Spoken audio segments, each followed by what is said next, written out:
اور ہماری اب حیثیت نہیں ہے، نہ کوئی ایسا مدعا ہے جس کی بنیاد کے اوپر ہم امریکہ سے ڈیمانڈ کریں اور امریکہ ہم سے ڈیمانڈ کرے، اس لیے ہم irrelevant ہو گئے. یعنی جو لابنگ کرنے والے تھے انہوں نے پاکستان کے خلاف ایک طرح سے لابنگ جو ہے وہ شروع کر دی ہے. آج پاکستان آپ کو دور دور تک، یہ جو ٹرمپ اوتھ ٹیکنگ سیریمنی ہوئی، آپ کو کوئی نظر نہیں آیا، کوئی بھی پاکستان کا کوئی عہدیدار آپ کو نظر نہیں آتا. امریکہ میں جو ہمارے غالباً سفیر صاحب ہیں، نمائندے رضوان سعید، غالباً میں ہیڈ لائنز میں دیکھ رہا تھا، وہ پاکستان کی نمائندگی کرنے کے لیے پہنچے. اب اگر آپ ہمارے ہمسایہ ملک کے اندر دیکھیں نا، تو آپ کو امبانی بھی وہاں پہ نظر آئے گا، آپ کو گوگل کا CEO بھی نظر آئے گا، ایلن مسک کے ساتھ بیٹھا خوش گپیاں لگا رہا ہے. تو سر ڈیفرنس ایسے کریٹ ہوتا ہے. ہمارا مسئلہ یہ بنا ہوا ہے کہ ہم نے قیدی نمبر 804 کو رگڑا کیسے لگانا ہے. اب اگلا فیصلہ کون سا ایسا آئے گا کہ اگر اسلام آباد ہائی کورٹ نے عمران خان کے حق میں فیصلہ دے دیا اور عمران خان کے باہر آنے کی کوئی امید پیدا ہوتی ہے، تو ہم نے اس امید کو توڑنا ہے. پاکستان کے اندر طاقتور حلقے، پاکستان کی حکومت، پاکستان کے لیڈر اپنے اپنے اقتدار کو بچانے کے لیے لگے ہوئے ہیں. آپ کو پاکستان میں یہ جتنے بھی موروثی کردار ہیں ٹک ٹاک بناتے ہوئے نظر آئیں گے اور ایکٹنگ کرتے ہوئے نظر آئیں گے. ہاؤس آف شریف جتنے بھی جو ایکٹنگ کے ایوارڈز ہیں نا، اگر کوئی ایسے ایوارڈز ہوتے سیاست میں بہترین ایکٹر کا ایوارڈ کسے جاتا ہے تو سب سے زیادہ ایوارڈز جو ہیں وہ ہاؤس آف شریف کو جاتے. چونکہ آپ ویڈیوز اٹھا کر دیکھ لیں، مریم جو ہیں وہ ہاتھ ایسے، بچے ان کو آ کر ملتے ہیں، وہ روتی ہیں اور مائیں نہیں، ہماری ماں گئی. یار یہ کوئی سٹیج ڈرامہ ہو رہا ہے. یہ پاکستان کی عوام کو کیا آپ کون سا سیریل اور کون سا سٹیج شو دکھا رہے ہیں؟ خدا کے لیے یہ ایکٹنگ بند کریں اور پاکستان کی عوام کے لیے کچھ کریں. اپنی یہ جو سیاست ہے نا، آج اگر آپ ہندوستان ٹائمز کو اٹھا کر دیکھیں تو انہوں نے جی پوری ایک لسٹ جاری کی ہے. کتنے انڈینز وہاں پر موجود تھے؟ وہ اس لیے نہیں ہے کہ ڈونلڈ ٹرمپ جو ہے وہ انڈیا کو زیادہ پسند کرتا ہے، وہ اپنی اکانومی کی وجہ سے. بلینئرز وہاں پر گئے، انہوں نے جا کر ڈونلڈ ٹرمپ سے ڈائریکٹ جو ہے ملاقاتیں کی اور اس سیریمنی کے اندر موجود تھے. ہماری سرکار کے لیول کے اوپر بھی کوئی وہاں پر موجود نہیں تھا. ٹویٹس ہم نے پڑھی ہے جی کہ فلاں پہنچ گیا امریکہ، فلاں کو $25,000 میں کوئی انویٹیشن آ گیا اور پھر اس کے بعد پروگرامز بھی ہونا شروع ہو گئے. ہم کہاں پر سٹینڈ کرتے ہیں سر؟ ہم کہیں پہ سٹینڈ نہیں کرتے. پاکستان کو اپنے ہی لوگ جو ہیں وہ لوٹ رہے ہیں. پاکستان کے پاس بہت کچھ ہے امریکہ کو آفر کرنے کے لیے. پاکستان کو امریکہ کو ایک بڑی اپرچونٹی کے طور پر دیکھنا چاہیے. ہمارے پاس بہترین ذہن ہے، ہمارے پاس معدنیات کی دولت ہے، لیکن وہ دولت کہاں جا رہی ہے؟ وہ کچھ خاندانوں کے پاس جاتی ہے، کچھ لوگوں کے پاس جاتی ہے. وہ پاکستان کی عوام کے اوپر خرچ نہیں ہو رہی. وہ لوگ جو پچھلے 77 برسوں سے اقتدار میں بیٹھے رہے، ان کے آپ بینک بیلنسز اٹھا کر دیکھیں اور پاکستان میں عام آدمی کی زندگی کو کمپیئر کر لیں تو آپ کو پتہ چل جائے گا. ہمیں راشن کے نام پر ان کے باپ دادا کی تصویر والا ایک آٹے کا تھیلا ملتا ہے، جبکہ ہمارے نام پر اربوں روپیہ IMF سے حاصل کیا جاتا ہے. دنیا میں جگہ جگہ یہ کشکول لے کر پھرتے ہیں، لیکن ان کے بینک بیلنسز جو ہیں وہ اوپر چلے جاتے ہیں. اور پاکستان میں عام آدمی کہاں پر سٹینڈ کرتا ہے؟ یہ تمام چیزیں آپ کو اس پوری ایپیسوڈ میں نظر آئے گی کہ ہم کہیں پر سٹینڈ نہیں کرتے. اور ویورز، اپنے پہلے خطاب کے اندر ڈونلڈ ٹرمپ نے دنیا کو کیا پیغام دیا اور پاکستان کہاں پر سٹینڈ کرتا ہے؟ ایک تو جی بد کردار، بدبودار اسٹیبلشمنٹ سے جنگ لڑ کر آپ نے کتاروں میں کھڑے ہو کر مجھے ووٹ دیا. دیکھیں یہ ایک بہت بڑی بات ہے. یہ صرف پاکستان میں نہیں ہوتا کہ اسٹیبلشمنٹ جو ہے وہ الیکشن کو کنٹرول کرتی ہے، بلکہ امریکہ کے اندر بھی یہ ہوا. اور ڈونلڈ ٹرمپ جو اس وقت دنیا کا سب سے طاقتور انسان ہے، وہ یہ بات کہہ رہا ہے کہ جو ڈیپ سٹیٹ تھی اسے کس طرح روکتی ہے ووٹر کو گھر سے نکلنے پر. وہاں پر بھی تو یہی سب کچھ ہو سکتا تھا نا کہ آپ ووٹنگ کو سلو کر دیں، لیکن ایسا نہیں ہوا. اور جنگ لڑ کر عام آدمی نے ڈونلڈ ٹرمپ کو جو ہے آج امریکہ کا صدر بنایا اور وہ اسے اپریشیٹ کر رہے ہیں. تو پاکستان میں بھی اسٹیبلشمنٹ اوبویسلی اس کردار کو پاکستان کی عوام دیکھ رہی ہے. ہم نے بھی کوشش کی، لیکن الیکشن کمیشن جو تھا وہ راستے میں آ گیا. قاضی فائز عیسیٰ نے سہولت کاری کی اور پھر فضل الرحمان جیسے لوگ جو جمہوریت اور کہتے ہیں کہ میں ایسی اسمبلی مٹی سے روز بنا سکتا ہوں، تو انہوں نے جا کر ووٹ دے دیا اور وہ کہاں پر سٹینڈ کر رہے ہیں اس کے نتائج پاکستان کی عوام جو ہے بھگت رہی ہے. اگر ہمارے لوگ جس طرح سے نکلے، انہوں نے ووٹ دیا، اگر کچھ لوگ جو سسٹم میں اپنا کردار ادا کرتے تو شاید آج پاکستان کے اندر بھی عمران خان وزیر اعظم ہوتے. ملک کو درپیش چیلنجز کا خاتمہ کر دیا جائے، اس سے قبل امریکہ کو بنیاد پرست اور عنوان اسٹیبلشمنٹ پر اعتماد کے بحران کا سامنا رہا. تو اسٹیبلشمنٹ کو جی وہ آڑے ہاتھوں لے رہے ہیں اور اسٹیبلشمنٹ کا مطلب یہ ہے کہ وہاں کا تمام قانون نافذ کرنے والے جتنے بھی ادارے ہیں، جس میں ایف بی آئی ہے، فیڈرل بیورو آف انویسٹیگیشن، پھر اس کے ساتھ ساتھ آپ کا سی آئی اے ہے، اور پھر پینٹاگون کے اندر بھی کچھ ایسی طاقتیں بیٹھی ہوئی ہیں جن کے بارے میں ڈونلڈ ٹرمپ آپ کو تمام اسٹیٹمنٹ جو ہے وہ جاری کرتے ہوئے نظر آ رہے ہیں. انہوں نے اپنے پہلے خطاب میں یہ اعلان کر دیا ہے.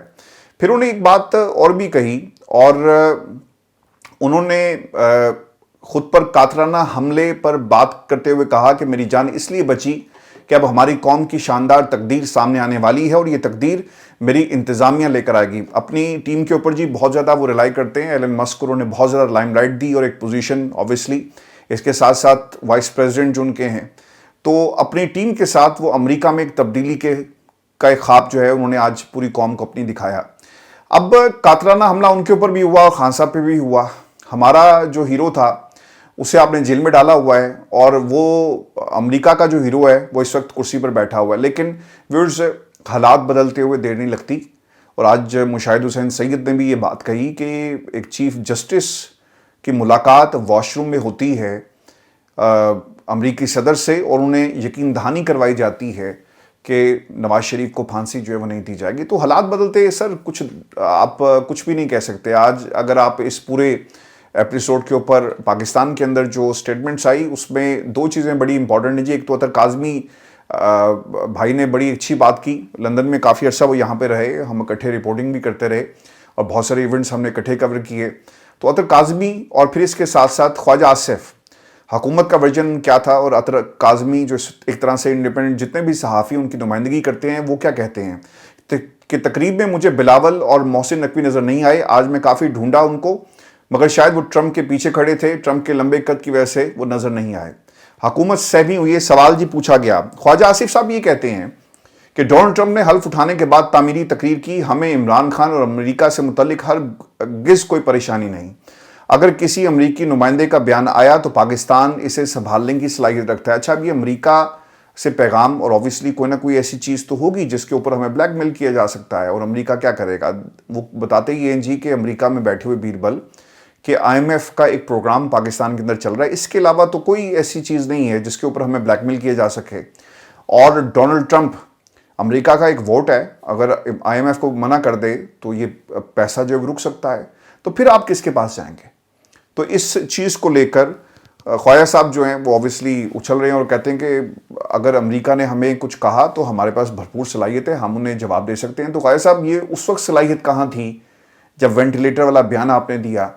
یہ اس وقت پاکستان کی اسٹیبلشمنٹ سے پیار کہاں تھا جب آپ نے اسمبلی کے فلور پر کھڑے ہو کر کہا کہ یہ اپنی چھاتیوں پر بیڈل پہن کر آ جاتے ہیں، 71 ہار گئے، 65 ہار گئے، کارگل ہار گئے، اور یہ دفاعی بجٹ کو بڑھانے کی بات کرتے ہیں. تو جب انہیں جو چیز سوٹ کرتی ہے نا، یہ آپ کو اس قسم کی سٹیٹمنٹ جو ہیں وہ دیتے ہوئے نظر آتے ہیں. ہمارے تو جی پرائم منسٹر نے ٹویٹر کے اوپر ہی جا کر ایکس کے اوپر ٹویٹ کر کے ڈونلڈ ٹرمپ کو مبارکباد دی ہے. خیر، اس کا بھی جواب نہیں آیا. انہوں نے خط بھی لکھا بائیڈن سرکار کو، جواب تو نہیں آیا، لیکن وہاں سے پابندی ضرور ہمارے میزائل پروگرام کے اوپر لگا دی گئی. تو یہ پاکستان کی حکومت ہے، شہباز شریف صاحب ہیں آپ کے لیے، اور وہ امریکہ سے بالکل نہیں ڈرتے، ڈونلڈ ٹرمپ سے تو بالکل بھی نہیں ڈرتے، اور کسی بھی وقت جو ہے بھرپور صلاحیت ہے ان کے اندر کہ وہ جواب دے سکیں. یہ خواجہ آصف آپ کو ایک طرح سے بیانیہ بناتے ہوئے نظر آئیں گے. مشاہد حسین سید صاحب کا جو انٹرویو، کچھ باتیں جو انہوں نے ڈونلڈ ٹرمپ کے حوالے سے کہی، ون بائی ون میں آپ کے سامنے رکھ دیتا ہوں. شہباز شریف کی مقبولیت اتنی ہے کہ بائیڈن نے خط کا جواب تک نہیں دیا. ہمارے حکمران چھوٹے لوگ ہیں، وہ احساس کمتری کا شکار ہیں، اس لیے وہ سمجھتے ہیں کہ ہم چونکہ بونے ہیں تو ہمارا ملک بھی غیر اہم ہے. نواز شریف کو بھی امریکی مداخلت سے فوج کی حکومت میں نکالا گیا. نواز شریف نے ڈیل کی تو اس پر بھی ڈیل ہو سکتی ہے، اور اسٹیبلشمنٹ کو یہ بھی کہا جا سکتا ہے کہ صوبوں کی حکومتیں چلنے دیں اور کچھ عرصہ وفاق میں ایک ٹیکنوکریٹ سیٹ اپ لے کر آئیں. 2 سال عمران خان چپ ہو جائیں اور اس کے بعد الیکشن کرا دیے جائیں گے. اس وقت ٹرمپ کا صرف ایک ہی خواب ہے کہ 4 سال بعد میں باہر جاؤں تو میں امن کا نوبل انعام لوں. اس لیے وہ تقریر میں کہہ رہے ہیں کہ میں پوری دنیا میں امن قائم کروں گا، اور ٹرمپ کی تقریر میں سیاسی جنگوں کا بھی خاتمہ شامل ہے. اب دیکھیں جی، ٹرمپ اور امریکی اسٹیبلشمنٹ، اب یہ 2 چیزیں بڑی امپورٹنٹ ہوئی. اور عمران خان کی رہائی کے حوالے سے یہ بھی ایک تاثر پایا جاتا ہے اسلام آباد کے اندر کہ اگر امریکہ سے کسی قسم کا پیغام آتا ہے تو ہم اس کو بطور آپشن بھی دیکھ سکتے ہیں کہ ڈونلڈ ٹرمپ جو ہیں وہ عمران خان کی گارنٹی لے لیں. کہ جناب یہ بولیں گے نہیں، یہ خاموش رہیں گے، ہماری حکومت کو چلنے دیں گے. تو اس تناظر میں یہ ایک آپشن جو ہے وہ رکھا جا رہا ہے. اچھا ویورز، اگر آپ پاکستان کے اندر جو اس وقت پاور پالیٹکس ہو رہی ہے اور جو ہمارا حکومت کا ایک ڈھانچہ ہے پورے ملک کا، اس کو ذرا غور سے دیکھیں. پاکستان پیپلز پارٹی سندھ ان کے حوالے کر دیا، پنجاب جو تھا وہ پاکستان مسلم نون کے حوالے کر دیا، بلوچستان کے اندر بھی آپ کو پیپلز پارٹی نظر آئے گی، اور کے پی جو آپ کی ایک اور جو سب سے بڑی پولیٹیکل فورس ہے عمران خان، ان کے حوالے کر دیا. تو تمام جماعتوں کو کہیں نہ کہیں فیسیلیٹیٹ کر دیا ہے پاکستان کی اسٹیبلشمنٹ کی طرف سے کہ ٹھیک ہے، وہ اپنے بل بوتے پر انہوں نے الیکشن جیتا تو کے پی وہ سنبھال لیں، ٹھیک ہے، وہاں پہ کوئی عمل دخل نہیں ہوگا. اور پنجاب ہم نے ان کو سنبھال کر دیا فارم 47 کے ذریعے، تو یہ پنجاب آپ لے لیں میاں صاحب، اور پیپلز پارٹی نے سندھ ان کے حوالے کر دیا گیا. تو ان تمام پولیٹیکل فورسز کو ایک طرح سے روکنے کے لیے کچھ نہ کچھ حصہ جو ہے وہ دے دیا گیا کہ اگر آپ ان سے اقتدار چھین کر کسی ایک جماعت کے حوالے کریں گے تو پھر باقی پولیٹیکل فورسز اکٹھی ہو جائیں گی. تو اس لیے تقسیم کر دیا گیا اس پوری طاقت کو تاکہ کوئی آواز نہ اٹھائے، اور وفاق انہوں نے اپنے پاس رکھ لیا. تو تبدیلی وفاق میں ہی ہوگی، اور چونکہ وہاں پر بیٹھے ہوئے لوگ تو نوکری کر رہے ہیں.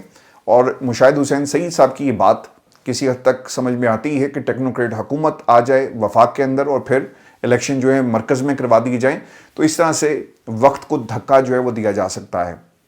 تو یہ ایک ایکویشن جو ہے آپ کو بنتی ہوئی نظر آ رہی ہے. میں بھی آپ کو یہ بھی خبر دے دوں کہ عمران خان نے اڈیالہ جیل کے اندر کچھ باتیں کہی ہیں، اور یہ باتیں پاکستان کی حکومت القادری ٹرسٹ کیس کے حوالے سے اور پاکستان کی اسٹیبلشمنٹ کو ڈائریکٹ ایک پیغام عمران خان کی طرف سے دیا گیا. خان صاحب یہ کہتے ہیں کہ اردلی حکومت خوف کا شکار ہے، ان کو مسلسل ڈرونے خواب آتے ہیں. ان کا پہلا ڈرونا خواب ان کے اعصاب پر سوار عمران خان اور اس کی رہائی کا خوف ہے، اور دوسرا ڈرونا خواب جو ہے یہ فارم 47 کا کچا چٹھا نہ کھل جائے.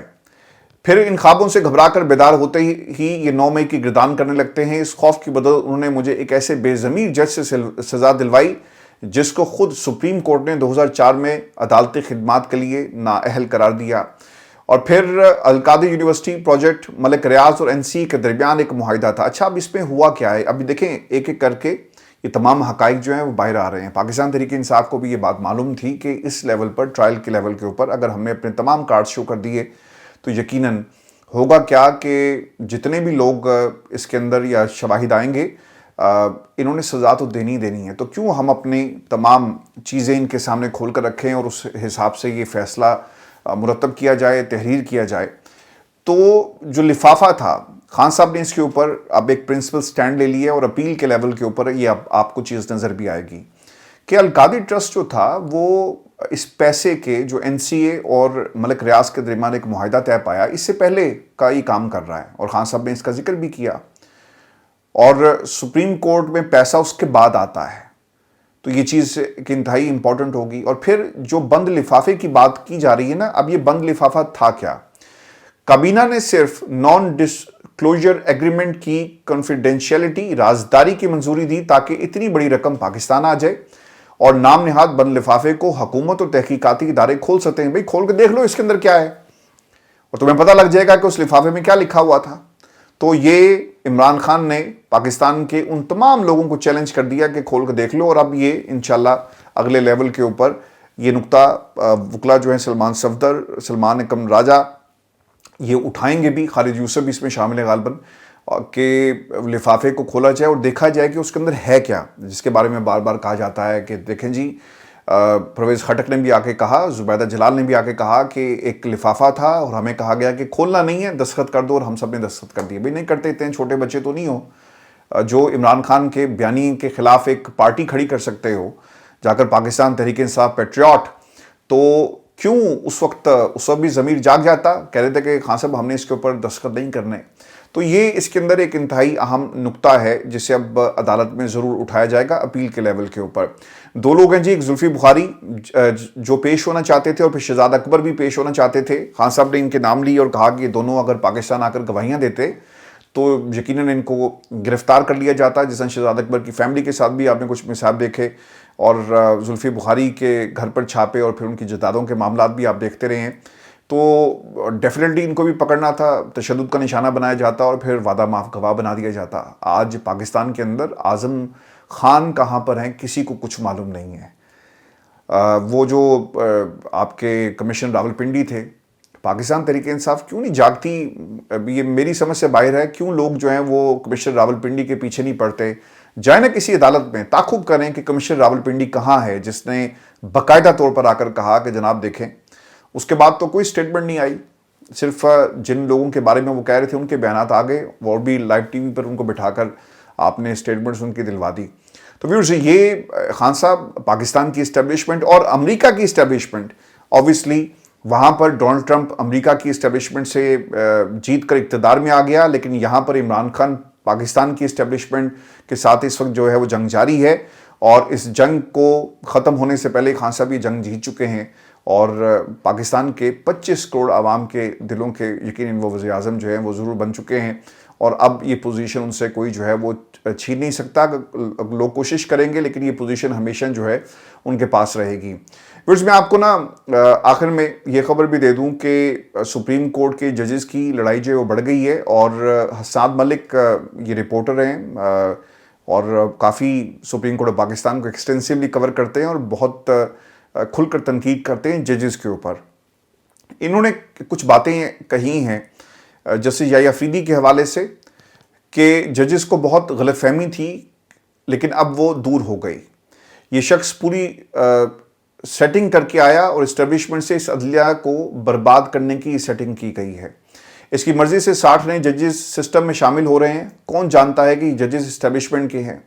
آئینی ترمیم کا کیس لگایا جا سکتا تھا جوڈیشل کونسل کی میٹنگ سے پہلے، اس نے وہ بھی نہیں لگایا۔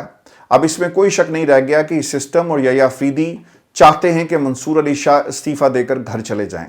سپریم کورٹ ججز کی اکثریت سمجھتی ہے کہ 26ویں ترمیم کو واپس کرنا ہے۔